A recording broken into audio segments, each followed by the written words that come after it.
Rashtrawadi Congress party को मराठवाड़े में मजबूत व मुस्तहकम करने के लिए पार्टी की महिला रियासती सदर रूपाली चाकनकर मराठवाड़े के दौरे पर हैं। इन्होंने अपने दौरे का आगाज औरंगाबाद से किया। परभनी हिंगोली होते हुए रूपाली चाकनकर नांदेड़ पहुंची। नांदेड़ के कदम अस्पताल डॉक्टर लेन में एक प्रेस कॉन्फ्रेंस का एहतमाम किया गया। प्रेस कॉन्फ्रेंस में रूपाली चाकनकर ने अपने दौरे के बारे में तफसीली मालूमात दी। इस मौके पर डॉक्टर शीला कदम और डॉक्टर सुनील कदम के अलावा सैकड़ों की तादाद में एनसीपी के जिम्मेदारान भी मौजूद थे। एक जागरूकता निर्माण व्हावी आणि माझ्यावरती एखादा अन्याय अत्याचार झाला गुन्हा घडत यासाठी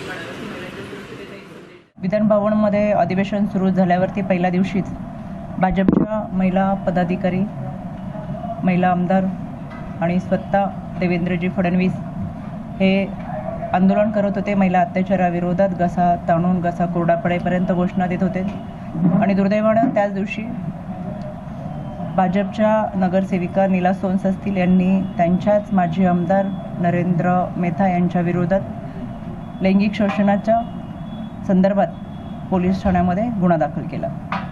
या निमित्तानं देवेंद्रजी फडणवीस यांना मला विचारायचं आहे की ज्यांच्या विरोधात आपण घोषणा देत आहे, ज्यासाठी घोषणा देत आहे, सकाळी घोषणा दिल्यानंतर दुपारी आपल्याच महिला पदाधिकारी हा पोलीस ठाण्यामध्ये धाव घेतात, याचा अर्थ काय?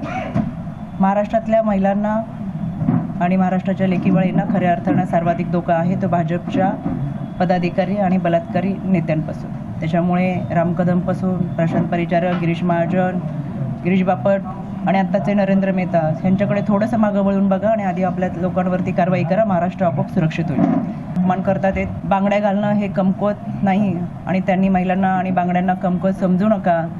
अशा पद्धतीने आपण सातत्याने महिलांना दुय्यम लेखत आलात, म्हणूनच आपल्याला सत्तेतून पायउतार व्हावं लागले। पण त्यांनी महाराष्ट्रातल्या महिलांची माफी मागावी, कारण सातत्याने ते महिलांचा अपमान करत असतात।